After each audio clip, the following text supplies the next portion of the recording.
like to bring to the stage tonight my good friend. He goes by the name of Fridayy. I call him Francis.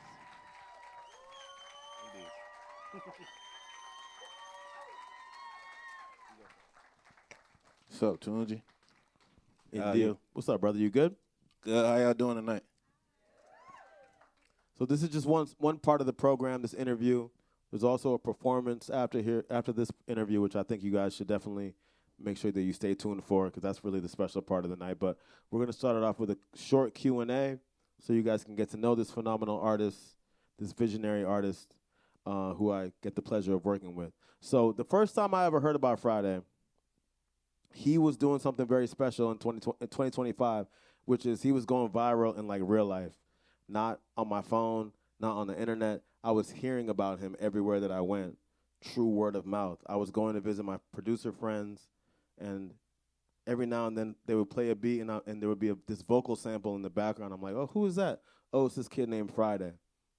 Oh, it's this kid named Fridayy. Oh, it's this kid named Fridayy. I literally heard that 100 times, and I was like, who the hell is this kid? Who is this guy? And every now and then you hear a story or you hear about somebody who's doing something different or special that cuts through. And as someone who's worked in the music industry for over 20 years, it's very rare that somebody actually gets the attention of the creative community, the producers, the songwriters, the people behind the scenes who you never hear about. Once they get excited about somebody new, that is a sign and a signal that somebody's doing something special. And that doesn't happen very often as someone who's been in my shoes for quite some time. So when I first started hearing about Fridayy, I was like, oh, I thought he was like a producer. You know, I thought he was like a sample maker. You know, someone who was like in his bedroom somewhere creating sounds for producers to work with. Because the interesting thing about production in 2025 is that like a lot of producers have like a, a, a chain of people that they work with to help them make their beats. So sometimes you'll hear about a producer, but they'll have a secret side producer or sample maker or drum maker. So I thought he was like a drum guy or a producer guy or like a sample guy. But in reality, this was a full-fledged artist who just figured out a way to get attention in the industry. And he humbled himself and started sort of like sending out packs of his vocals, packs of his production to get the attention of the producers, which is what really started the conversation around him. So I started hearing about him in studio situations, and then randomly I got a FaceTime from a random number, and you know, knowing me, I usually will ignore a FaceTime, but for some reason I actually answered it, and it was a very engaging, interesting, smart young executive on the other side, a kid by the name of Edgar, who I became friends with, and it turned out that he was actually working with Fridayy, so he was able to connect us, and right when I got the Def Jam job, you know, Fridayy was one of the first artists that I was lucky enough to sign because I just believed in his talent. It wasn't because of a oh, thanks. It wasn't because of an algorithm or a viral moment, you know, on the internet. It was just like this guy is really talented and these songs are amazing, and you know, I just really believed in what he was doing. So I hate to like just start rambling, but I wanted to give a little bit of a picture of why I wanted to work with you in the first place and a little bit of the building blocks of how we got here. So anyway, like I said, he was going viral in real life, which I feel like is the hardest thing to do, literally the hardest thing to do. And we ended up connecting. We got to work together. And, you know, honestly, Fridayy, being the chairman of Def Jam, which is such a storied and important black music label, Fridayy is such an important artist on the roster. He's one of the most important and, like, visionary artists on the roster. And my favorite thing about Fridayy is that he embodies so many different strains of black music, whether it's gospel, R&B, Caribbean music, African music, pop music, country music, all of which were started by black people. This man incorporates all those different threads into his music in a very organic, beautiful, tasteful, forward-thinking, progressive way. I'm going to say that word again, progressive, very progressive way. And yeah, man, I just wanted to ask you as we get started, I know that your origins come from, you're from a Haitian family from Philly, and you grew up in the church. So what was the beginning of your journey as a musician? I know it's very much connected to your family. So I want to hear the story of how you actually discovered music and started making music as a young kid. Uh, how y'all doing tonight on Friday? So look, I would say it started from like my father and my mother. I grew up in like a musician family, so soon as I was born, like I saw the piano, so I would just wake up and hit it all day.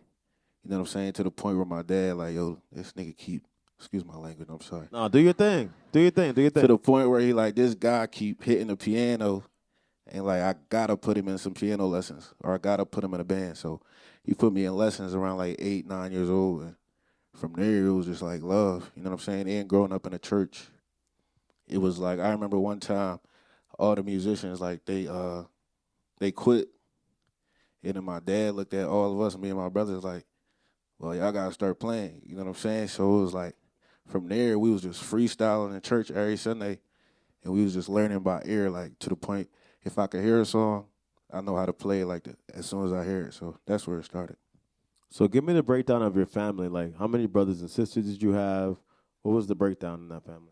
I got 3 brothers, but I got like it's really like 8 brothers, cause my mom brother got like 4 sons too. So we all just like a big band. You know what I'm saying? Like my brother played the piano, my other brother played the drums.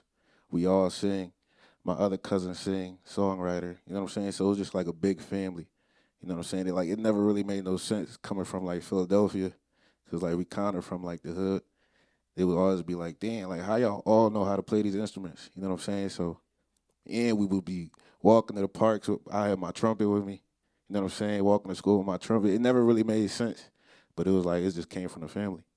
No, it's actually crazy because I've actually met the members of his family, and every single member of his family is musically talented. It's like Yeah. insane. Like I'm pretty sure your brother is putting out a song this week that you're on, and you know another one of your brothers has put out music with you. Like it's definitely a family affair. Like it's very much giving like Jackson vibes Facts for sure. Yeah. like Haitian Jacksons Yeah.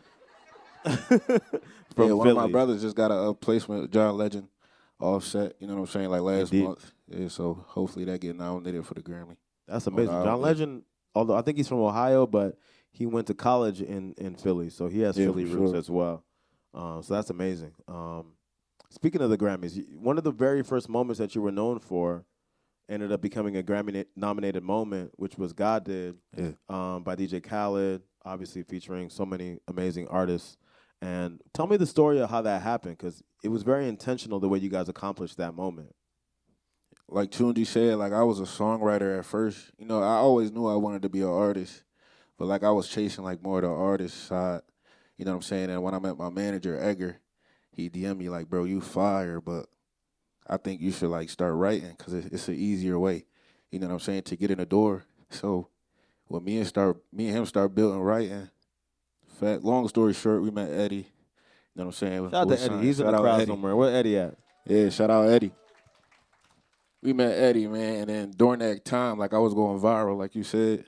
So I remember like DJ Khaled was on Instagram every day just screaming like, God did.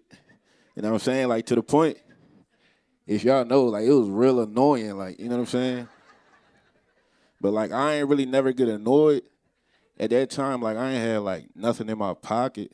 So every time he said it, it was like it just touched my heart. And like weeks go by, he's still saying it. I'm like, damn, why he saying this? You know what I'm saying? So I just went in my room. I'm like, let me make a hook called God Did. You know what I'm saying? And hopefully I could get it to him. And then I called Eddie, I called Edgar. I'm like, yo, I think I got one. And I played it for them. I'll never forget Eddie driving. He started looking out the window. I think he might have started crying. He like, no, this is about to change everything. You know what I'm saying?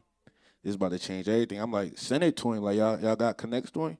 And then Eddie was like, yeah, I got his number. You know, so Eddie sent it to Khaled. And then Khaled texted us the next day like it's a movie. You know what I'm saying? At first, it was supposed to be like a Friday interlude. You know what I'm saying? But he texted us like 3-4 days later like, nah, it's a bigger movie. Like, I got 4 of the biggest on there. So it was crazy. I remember it was supposed to be an interlude, and then there was supposed to be another artist that did your part. Yeah. And then tell us the story of how it ended up actually being you on the song. So at that point, on my journey, I had like 2,000 followers.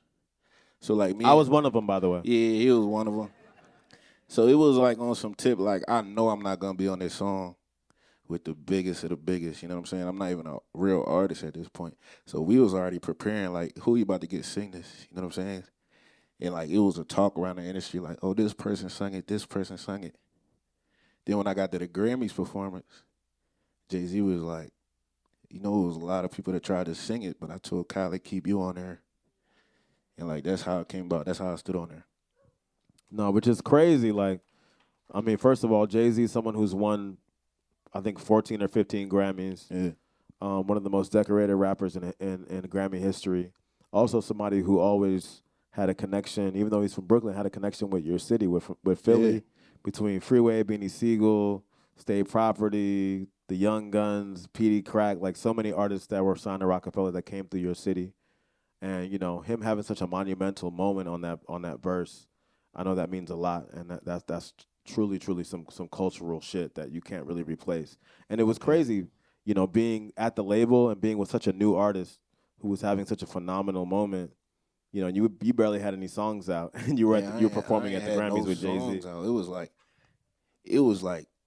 it was like number one in the world on Apple. And it was just like, who was Friday? It was like that was the topic. You know what I'm saying? Then once I posted that video where I made it in my room, my mom house, it just started going crazy, you know. And I'll never forget. It was like 2 months later, Khaled called us like, "Yo, I need you to perform at the Grammys." I'm like, nigga, I ain't performed nowhere. Like, I ain't performed nowhere yet but church. You telling me I'm about to perform at the Grammys with Jay-Z? Bro, I ain't gonna lie, I probably ain't sleep like that whole month, 2 months. And like you could ask my mom, like I'm in the shower every day singing this joint. I'm like, I cannot mess this. I only got 20 seconds of this song. I cannot mess it up. So yeah, that was crazy. No, legendary, legendary. Let's take it back a little bit to when you started. Like, w- when you started performing and playing with your family and playing in church, what were the instruments that you originally gravitated to? Like, was there an instrument that you particularly loved in the beginning, or like where did it start? Yeah, I'll say it was piano. Piano was first. And then like once I would say like people know like once you learn the piano, everything kind of makes sense to you. Like you could pick up a bass, you could pick up a guitar.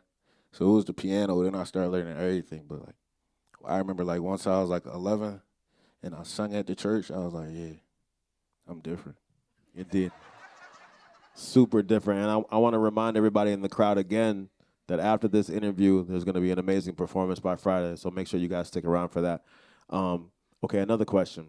Who were some of the artists that inspired you, not only at the beginning of your journey, but even like throughout your development as a performer, as an artist, as a recording artist? Who are some of the artists that have been on your mood board and who have inspired you? Being from Philly, it was like when I was a kid, it was like like church, and then it was like Jamie Foxx, cause I would like draw closer to like whoever had like a piano and was singing. That's who I was like lean towards. You know what I'm saying? So it was Jamie Foxx, John Legend, them type of people, them boys, the man. You know what I'm saying? And then once I started like living my life, it was like Meek Mill, Drake, Kanye West, stuff like that.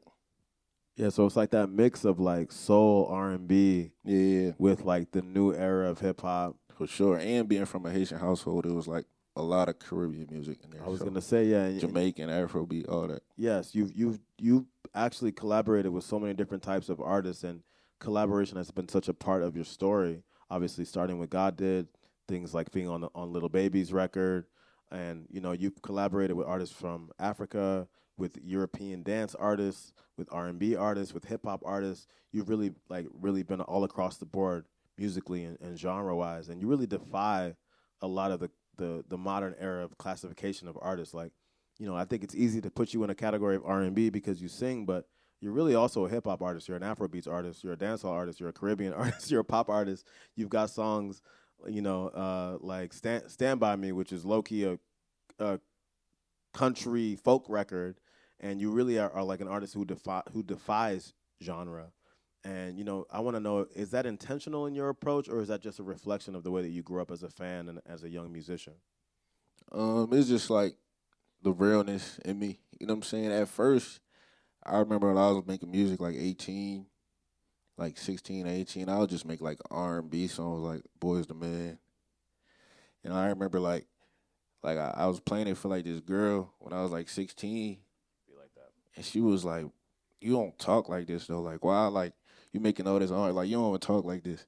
From that moment, like I gotta go in the studio and just talk like who I am. You know what I'm saying? So every time I go in the booth, it just depends on what I'm feeling and who I am during the day.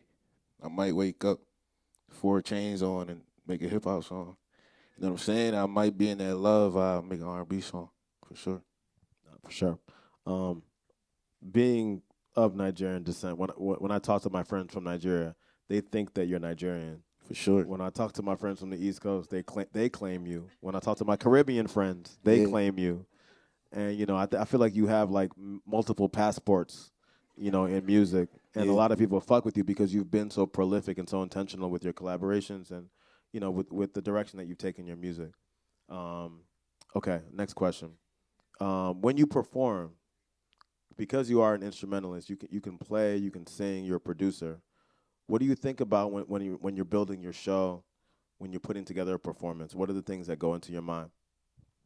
Most important is like the story, like what I'm trying to like get across during the show, how I want to start it, how I want to finish it. That's the most important thing. You know what I'm saying? And then we focus on like the musicianship of it. But like the most important thing is the story. You know what I'm saying? Like I feel like all my fans know I play like every instrument. You know what I'm saying? But for the most part, they come to hear me sing. You know what I'm saying? So if I could tell the story from there, I think I made my point. Indeed. Okay, let's talk a little bit about the latest project that you dropped. Yeah. Some days I'm good, and some days I'm not, which reflects, your journey and everything that you've been through in your personal life.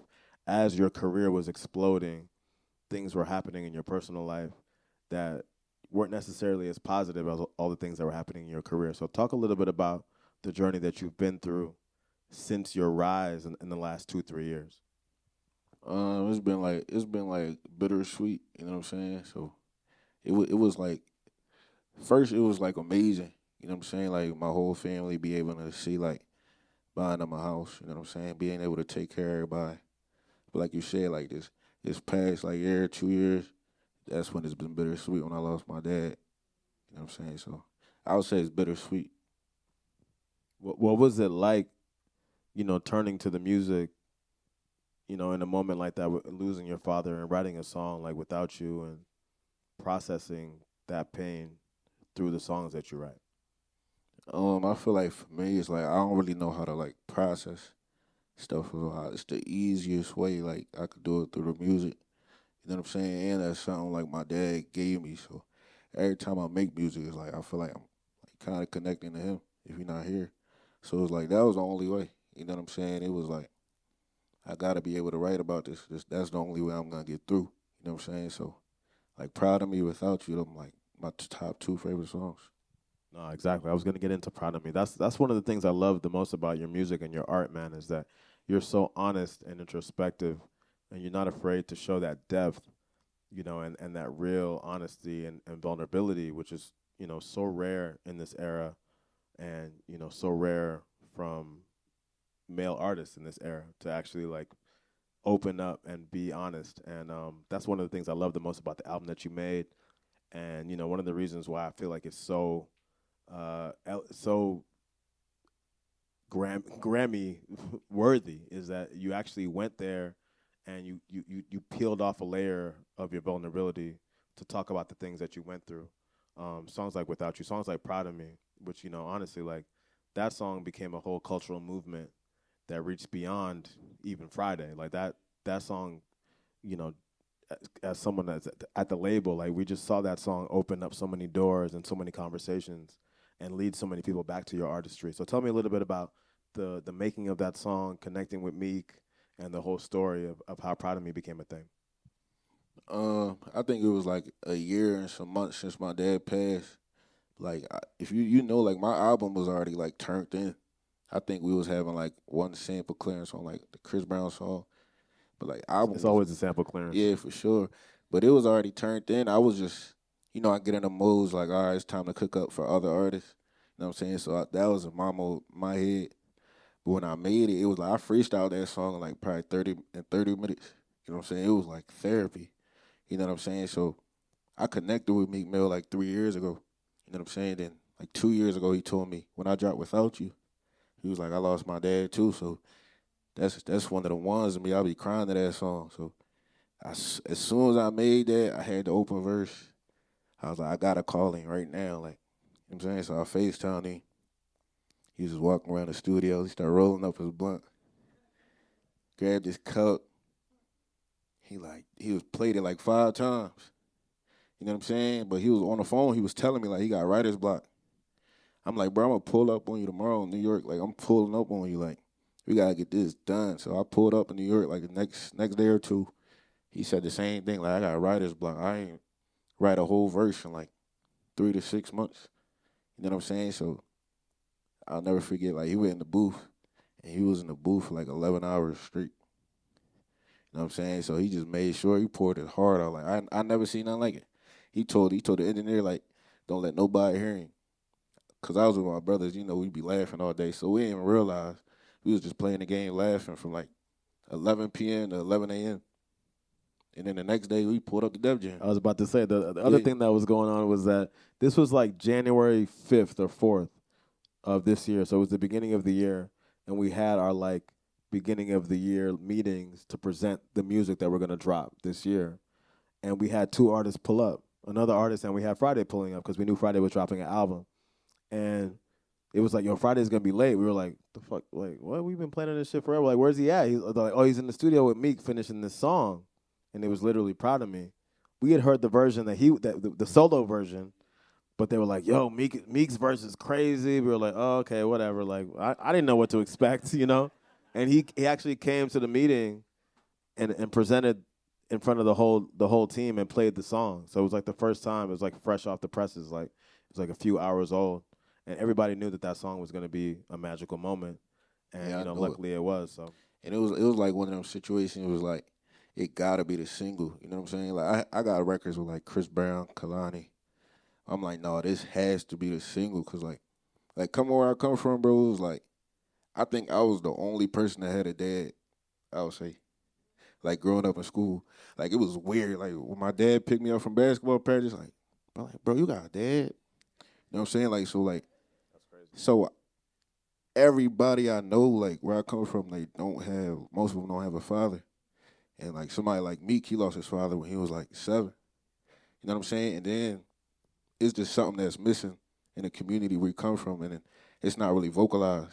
You know what I'm saying? A lot of songs is about our mothers. You know what I'm saying? Because they here with us since we was born, but we don't usually got a lot of songs about what we missing. You know what I'm saying? So I knew it was gonna do what it had to do. Like we didn't even like spend a lot on that song. It was just based off the story and what people felt. You know what I'm saying? it was so powerful and visceral and honest. And again, it had that depth and that real lyricism and truth telling that we really need right now. Um, okay, I'm gonna switch gears a little bit right now to songs like like When It Comes to You, songs like Baddest in the Room. Like you're so good at making songs that connect with the female audience. In addition to songs like Proud of Me or other songs that are more introspective, like what's your process like for trying to make an anthem that's gonna like reach the women and reach a bigger audience? For me, it's just it's more, I'm a producer, so it's more like making something that's easy to sing. I would say very easy to sing, and then like I kind of know like what a female want to hear.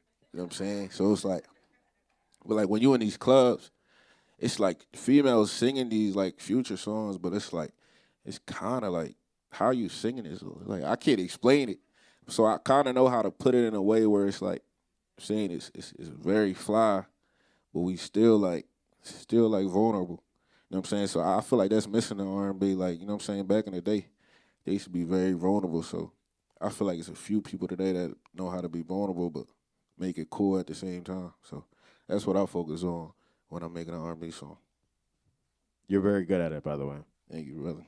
Um, the When It Comes to You video just passed, I think, like 100 million views on YouTube. Yeah. Um, Baddest in the Room from this new album is like a mix of R&B and Afro beats. Like I said, my Nigerian cousins think that you're Nigerian. Yeah. I think they call you Oluwa Friday or something like that. Well, Fridayy likes a Nigerian name. They told me that It last really year. is. It's They, like an Igbo name. yeah, they be naming They be something. naming you after They be like the day Monday, of the week Tuesday, you were yeah. born. Dead ass. So like, That's right, why if you meet a Nigerian named Sunday, you're like, oh, okay, yeah, yeah. I get it. The Ghanaians do that a little bit too, but not dead ass. Like I said, my cousins literally think that you are like Yoruba. They're like, oh, okay, I you am though, kind of am though. exactly, I just had jollof rice like 2 months ago. my man. Top two, top two. I had some like 2 hours ago. For real? Okay, let's talk a little bit more about your heritage, your Haitian heritage. You had a song on a new album called Besoino that features an artist named Joey Duet Filet, Yeah, who is a French Haitian artist. yeah. And you're one of the few Haitian artists at the forefront of music today. And what's that like? What's that like for you, carrying on that heritage, carrying on that tradition from such a powerful and strong nation that's had such an amazing history of fighting for freedom and fighting for the things that we all believe in. What's that like, just being one of the few Haitian beacons in music today? No, I value that a lot. You know what I'm saying? So coming up, all we really saw like was like Wyclef. You know what I'm saying? In the mainstream, that was Haitian. Like, of course we And got Praz, who? the other guy from the Oh, Fugees. and my dog. Yeah. You talking about the bass player? Nah, he was in the group, bro. Oh, okay, my fault. I mean, no Ghetto disrespect. I Superstar featuring apologize. Maya. That was a big record. I apologize. Nobody know that song. Okay, yeah. Okay, My I'm bad. Go ahead, sorry. do your thing. Yeah, but look, I was like, that was the only people I saw, and then it was just like Haitian music, which only Haitian people listen to. But like even Wyclef, he was doing it in a nice way, but it was like they wasn't singing in Creole, I would say. So it was like when we was working on my debut album, I feel like a lot of people knew I was Haitian because I come from that community. But like I was just telling my team like, damn, I gotta put something in here. You know what I'm saying? So like I want them to know like everything that I am. You know what I'm saying? So on Done For Me, said about like 4 lines. You know what I'm saying? Yeah. And That went super viral. it went like it was like 100,000 creates, Yeah. all Haitians. I'm getting videos from Haiti, and it was like, damn, it's bigger than me.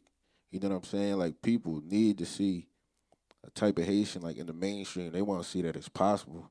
You know what I'm saying? Because like they don't really talk about us like that, and then when they do bring us up, it's because it's bad stuff happening, like 8.0 earthquake, or we need some food or something like that. Yeah. So it was good, like that. My people saw this Haitian man like in mainstream album number 2. Like, you know what I'm saying? My mom opened up the album in Creole. So they don't take that for granted, bro. Like my Miami show was just like 6,000 Haitians. Yeah. Everybody there Haitian. Yeah. Yeah. And by the way, my wife is half Haitian, so Yeah, for sure. I'm very well aware because half of my wife's family is on my line like, yo, what's going on with Fridayy? And yeah, but that was a terrible Haitian accent. I'm so sorry to any Haitian in the house or any francophone. Please forgive me. I am a Nigerian. But like I said, your brother opening up both albums and just the mythology and the lore of that. And if you think about the history of black music and male artists and their centering their mothers, whether it was Biggie or Pac or any artist who really made their mother a part of the story, has always been like this legendary storytelling piece that humanizes the artist and brings them down to earth and sort of like helps sort of like tell the story of where they came from. What was it like getting your mom in the studio to record those pieces for both albums? I can't get her in the studio. It was more like, Oh, it was like phone vibes. yeah, it was like send me your audio. And then you tell her that, like, send me your praying audio. It might be 10 minutes. So, like, I got to edit that, John. Yeah, I had to edit it like, damn, how I'm about to make this like 48 seconds. And then it was like, I was just picking like the most important parts to me. You know what I'm saying? So, but it was like people was taking that, like they mom was praying for them. You know what I'm saying? Like, I'll never forget. on tour, like a couple people had that prayer tatted on them. Seen one girl had it tatted on their leg, somebody had it tatted on their arm. So, but that's like a real prayer to a lot of people, for sure. For sure. Okay, so I've run out of like freestyle off the dome questions. Yeah. So now I'm like in my chat GPT. Okay, fuck it. Okay. I'm not gonna lie. Everything up until now was a freestyle, but now I'm like, okay, let me see what AI could do to help me. Um, by the way, we're not signing AI artists. We're not doing that. We're not doing that. Just to be clear, it's just a tool. Just a tool. But we're not replacing artists. We're never doing that. Okay, so give me the difference between the album, because you've now put out 3 projects: Lost in Melody, the self-titled Fridayy project, and then the newest album, Some Days I'm Good, Some Days I'm Not. So what's the difference between the approach and the storytelling between each project? Lost in Melody, it was more like the rawness. You feel me? I don't think I could ever make no music like that. It was like raw because I made that in like the hood. You know what I'm saying? My room right next to my mom room. Like I made that right there. You know what I'm saying? So, and I produced everything. Like I wrote everything, recorded myself. It was like the rawness. Like I didn't really care. I'm gonna just get this story out to everybody that want to hear me because it's like right after I say God did and Forever Little Baby, where it's like who was Friday? You know what I'm saying? So I'm like I just gotta give them this story, but I want to like give them every part of me, like you know what I'm saying? Some Afrobeat, R&B, stuff like that. But Fridayy is like the polished up, you know what I'm saying? Like debut album. Start working with more producers, more writers, getting everybody's opinion and just polish it up together.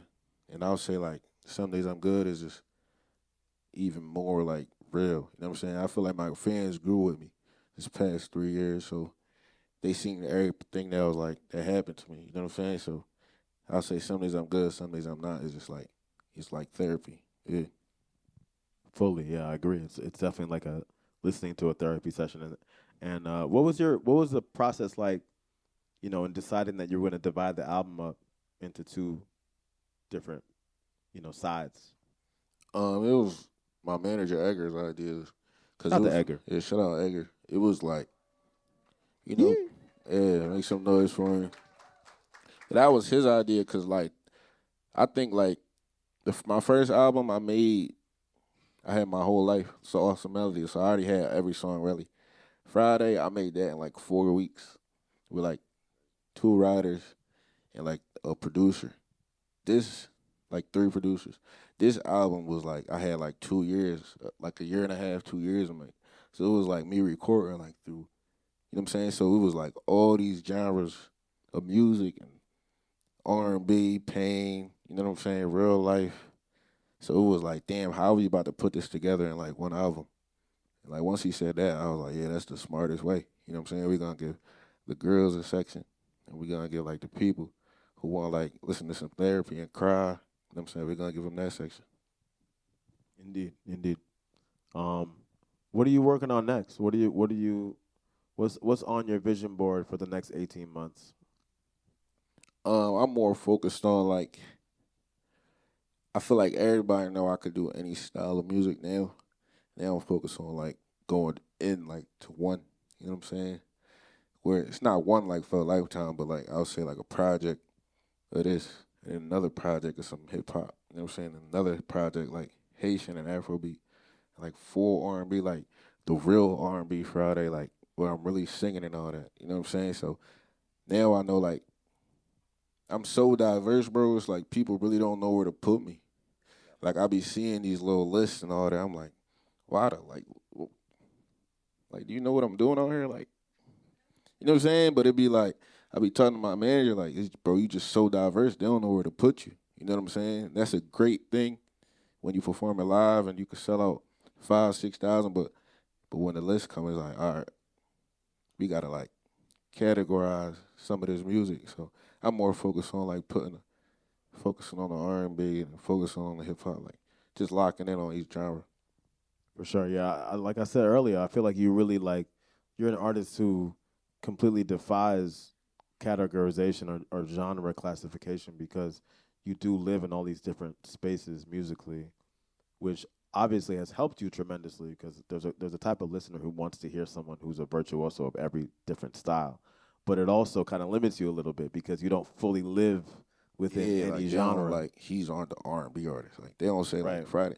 It's like when it comes to you, them baddest rooms like Afrobeat. Yeah. But it's like Proud of Me now his biggest song is hip It's hop. a rap song. You know Yeah, what I'm saying? exactly. But it's good though. I love it because ain't no place in the world you can't put me, for sure. Yeah.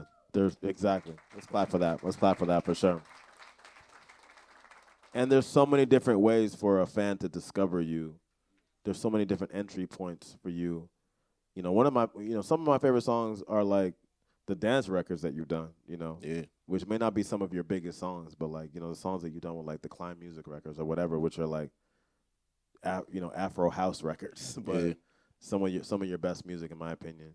And, you're somebody who definitely doesn't get, uh, you don't let a classification or a genre or a sound limit what you do creatively. And I really want to commend you on that because that's very difficult to do in an era like this where things are just so quick. You're able to really have a foot in so many different styles and sounds and scenes, and that's very very difficult to do in 2025. Okay, how y'all doing out there? Y'all good? I feel like it's time to take questions from the audience. I don't know if I'm right about that. Okay. That means I talk too much. I'm sorry. Okay, let's take 2 or 3 questions from the audience. How you guys feeling?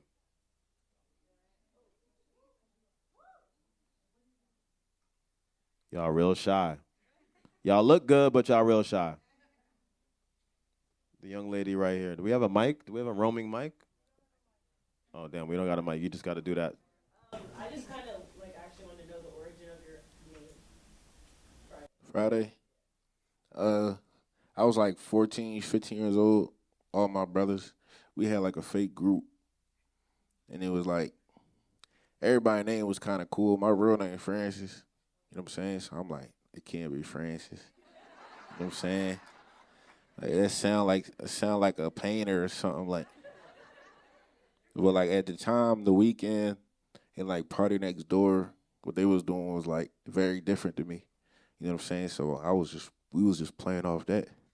And like one of my cousins was like, Joe, just go Friday. That's how it came. But I was still in high school, so everybody was still calling me Francis. Like, we ain't about to call you Friday. Then I went to college and I was introducing myself as Friday, and that's where it stuck. Yeah, for sure. For sure. Yo, by the way, his real name is Francis LeBlanc, Yeah. which translates to Frank White. So I call him Frank White. Yeah. And also, one of the craziest things about you, bro, is that when I actually ended up working with you, I went back and I saw our DMs, and you DM'd me in like 2019 Yeah, on some I like used to go hungry, crazy. hungry producer shit. Just like, yo, I got these beats. I'm this artist, and obviously, I'm an asshole. I didn't see it, but Nah, you good. but it's crazy now that we're actually working together and that we're on this stage together. So, Yeah. any other questions out there, you guys? Young lady in the green.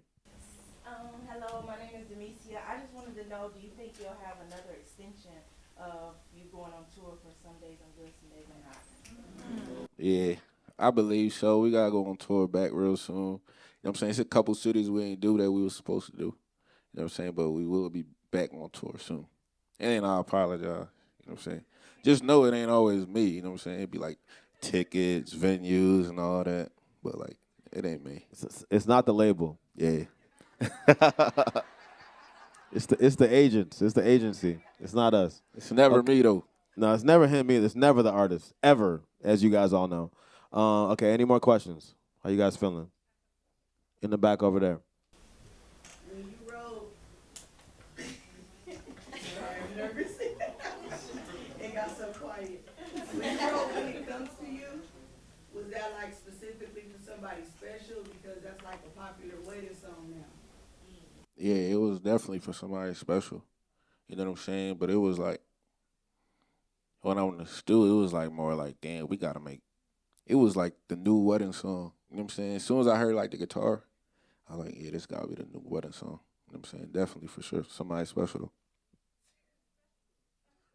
That was a great answer. Leave it Yeah, at for that. sure, yeah. Stop talking. For sure. By the way, that song one is more. a fucking classic. I just gotta Nah, say for that. sure, yeah. That song is amazing. Do one more, like 1, 2 more. I'm gonna let you pick. Oh, cuz with the glasses. Yeah, cuz, goddamn. My name is Kendall. I just want to know, you're very vulnerable and honest in your music. How'd you get that confidence to be so vulnerable and open in telling your story in your music? My favorite artist is like Drake, Meek Mill, you know what I'm saying, and like a few other people. But like my favorite artist, it's like when I listen to them, I kind of want to feel like I'm right next to them. You know what I'm saying? Like you could write a song and be like, yeah, it's diamonds on my neck. But like if you explain it in a way where it's like, when I got that first rollie, this what I did when I did it. It's like I feel like I'm right next to you. You know what I'm saying? So it was more like my favorite artists put everything who they are in the music. You know what I'm saying? So I know what impact it had on me. You know what I'm saying? So that's what I put in the music. The impact I can have on others. You know what I'm saying? Like the DMs I get for the type of music I make is just like it keep me going. You know what I'm saying? For sure. Indeed. Okay, let's do one more right here in the middle. Thank you. My name's Juju. I just wanted to ask, how do you win the battle between creating from soul and trying to make a hit? Yeah, it's a great question right there.